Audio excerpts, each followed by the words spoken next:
कला एवं संस्कृति के भीतर पहले 2-3 बात को समझिए, तब आप अपनी पाठ्यक्रम पर चलिएगा कि कला क्या है और संस्कृति क्या है। इसी कला और संस्कृति में जब हम बीपीएससी के सिलेबस को अध्ययन करते हैं तो उसमें हमें पटना कलम, मधुबनी पेंटिंग, पाल कला, मौर्ज कला और आजकल क्वेश्चन पूछने के बाद गुफा संस्कृति, मूर्ति कला के बारे में अलग से क्वेश्चन आता है।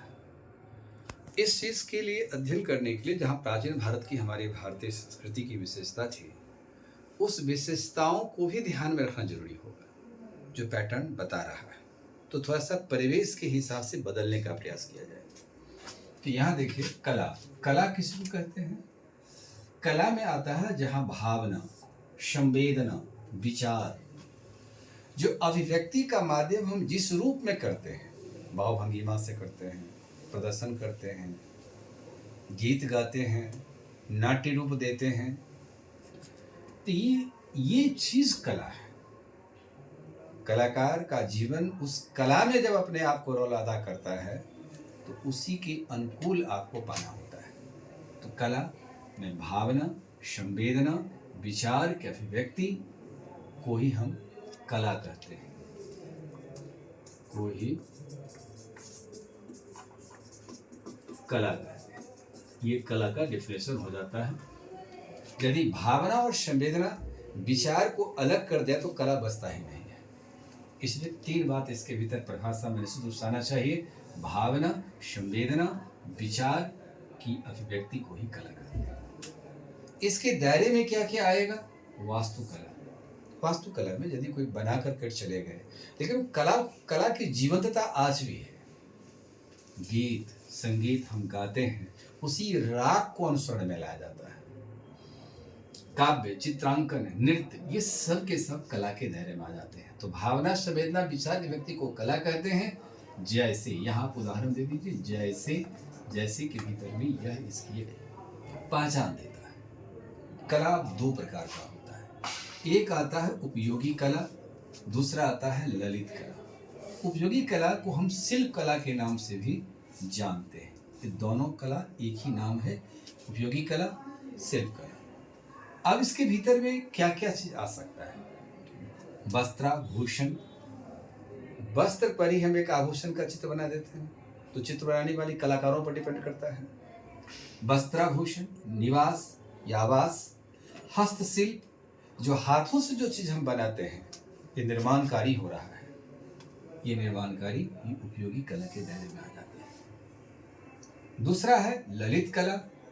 ललित कला के भीतर में ये 5 प्रकार होते हैं। वास्तुकला, वास्तु आर्किटेक्चर के रूप में हम इसको इमारत बनाते हैं, कोई भवन बनाते हैं, धार्मिक स्थल बनाते हैं, या कोई किला बनाते हैं। राजा का बहुत बड़ी किला होती है, वो कहाँ, किस किला में, किस एरिया में क्यों क्या चीज़ होगा, ये सब हमारे कलाकार के ऊपर डिपेंड करता है और कलाकार उसको सजाता है।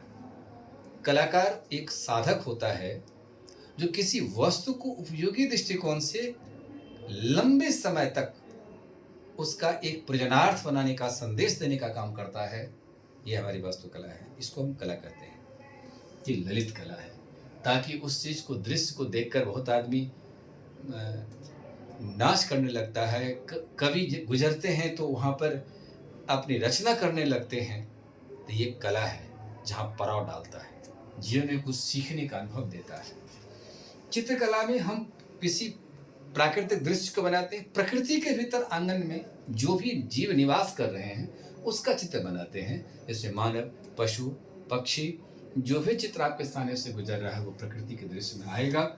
और प्रकृति की सुबह, प्रकृति की शाम, इस सब का भी दृश्य हम बनाते हैं। ये चित्रकला, चित्र के माध्यम से वह कला अपनी भावना को दर्शाता है या संवेदना को दर्शाता है, अपने विचार को व्यक्त करता है। इसी की परिभाषा हमने कला के रूप में दिया था। तो इस प्रकार से ये चित्रकला में आएगा। मूर्तिकला में किसी वस्तु का रूप, रंग, आकार, जो सज्जा है, ये चीज को धारण कराता है, दर्शाता है उस विचार के रूप में। जैसे महात्मा बुद्ध का गांधार शैली में सबसे पहले भारत मूर्ति बनी थी, जहाँ बाबा का घुंघराले बाल हैं, गौतम बुद्ध जी का। तो ये चीज प्रदर्शन की जाती है। तो मूर्तिकला और कैसे कैसे विकास किया, किस किस रूप में आया, गुप्त काल में फिर मूर्तिकला का विकास कैसे आ गया, तो उस कला की कल्चर को पढ़ना जरूरी हो जाता है। जब हम मूर्ति को एक सांचे में ढाल करके मूर्ति को बना देते हैं। संगीत कला में वह कला जिसमें हम वाद्य यंत्र जितना भी इस्तेमाल करते हैं, जो अपनी आवाज को उसे मधुर लाने का काम करता है। वाद्य यंत्र सभी नहीं हो सकते हैं, जो कर्म प्रिय हो, जो संगीत को और सुगम बना दे, ये कला वाद्य यंत्र है। और बजाने की कला भी होती है, सभी को नहीं बजा सकते। जैसे तबला पर आप लोग सीधे सीधे तो बजा लेते हैं, लेकिन जब तबले पर जब आप हाथ चलाएंगे तो तबला बजाने वाला ही बजा सकता है। तो वो एक कला है संगीत कला। विभिन्न प्रकार के शैली रचनाओं का निर्माण उसमें से करते हैं। काव्य कला जिसमें भाषा, भाव, विचार, कविता इसका निर्माण होता है, उसका अभिव्यक्ति होती है, ये काव्य कला के रूप में आ जाता है। तो ये ललित कला की ये 5 रूप आता है। यदि किसी भी व्यवस्था में ललित कला सीधा क्वेश्चन पूछा जा रहा है तो उस कला का 5 रूप का वर्णन करना होगा। इसलिए इसकी इस आइटम को याद रखना जरूरी होगा। वास्तुकला, चित्रकला, मूर्तिकला, संगीत कला, काव्य कला, ये 5 प्रकार होते हैं। उसके भीतर में ये सब चीज जैसे आता है। अब है कि भारतीय कला की विशेषता क्या है। इसकी विशेषता सबसे पहला है, ये कला भी खत्म नहीं हुई, प्राचीन काल से चलती आ रही है। हमने इस कला को धर्म से जोड़ दिया। तो धर्म से इस कला को जोड़ा, ये हमारी पूरी विश्व में सबसे एक अनूठी कला को दर्शाता है। ये सबसे बड़ी विशेषता इसके साथ बताया। जैसे हम धर्म के रूप में यदि हमको भी कला आया, जैसे मधुबनी पेंटिंग में वो धर्म रूप से भी जुड़ गया है। वो कला तो ऐसा हो गया कि जाल परे जल जाती वहीं तजी मीनन को मोह, मछली और पानी की दोस्ती हो गई, दूसरे से अलग हो ही नहीं सकता है। कि धर्म हमारी इस पौराणिकता को दर्शाया। सौंदर्यता, उसी में सौंदर्य दिखाते हैं। प्राकृतिक, मानवीय, दैवीय, भगवान का चित्र बना देते हैं, मानव चित्र बना देते हैं, पशु का चित्र बना देते हैं। तो इस प्रकार से सौंदर्यता उस कला की विशेषता को दर्शाता है। कला का महत्व क्या है, कला की कलाकारों की उपलब्धिता को नहीं दर्शाता, महत्व क्या है उस महत्व को दर्शाता है। कलाकार जो होते हैं उसके बड़े त्यागी होते हैं। वो अपने त्याग की भावना को उसमें निहित जब तक नहीं करेगा तब तो कला का सौंदर्यता स्पष्ट नहीं हो सकता है। प्रतीकात्मक व्यवहार, जैसे मधुबनी पेंटिंग भी प्रतीकात्मक आता है। पटना कलम या कोई भी कला को आप देखते हैं प्रतीक के रूप में प्रेरित होता है। उसमें कला में खर्च कम होते हैं, लेकिन बहुत सारे विचार, भावना, तरंग, उद्भेदन, संवेदन, ये सारा चीज उसके प्रतीक के रूप में चिन्हित हो जाता है। ये प्रतीकात्मक कला को दर्शाएगा। अब चलिए ये कला के रूप में आया। ये कला इस प्रकार से है। यदि कला से जोड़कर क्वेश्चन पूछा जाता है तो आपको ये पूरी परिभाषा के साथ ये सारे दिमाग के अंदर चक्र को रखना पड़ेगा, तब उस किस कला के बारे में उस कला को दर्शा दीजिए। मधुबनी कला, मधुबनी चित्रकला, मधुबनी पेंटिंग, ये गौर करिएगा क्वेश्चन कैसे पूछा जा रहा है। फिर हम इस पर एक एनालिसिस करेंगे। अब आगे चलिए, संस्कृति क्या है। पहले आप यहाँ पर देखिए संस्कृति, ये तो कला की बात हो गई। जहाँ आप गौर से करिएगा, देखिए कि भावना, संवेदना, विचार के अभिव्यक्ति को ही हम कला करते हैं, जिसके भीतर पूरा समेट दिया तो उसका उदाहरण आ गया। इसी को फिर क्लासिफाइड किया तो उपयोगी कला, ललित कला ग्रुप में बांट लिया। संस्कृति के भीतर आता है अतीत और वर्तमान की रचना को ही हम संस्कृति कहते हैं। अतीत में हमने जो चीज था, वर्तमान में हम चीज देख रहे हैं, बना रहे हैं, इसको संस्कृति कहते हैं। अतीत माने जो गुजर गया समय इतिहास से, वर्तमान तक हम जब आते हैं, यही संस्कृति है। पहले की दशा क्या थी, वर्तमान की दशा क्या है, इसकी दशा को, औचित्यता को दर्शाता है।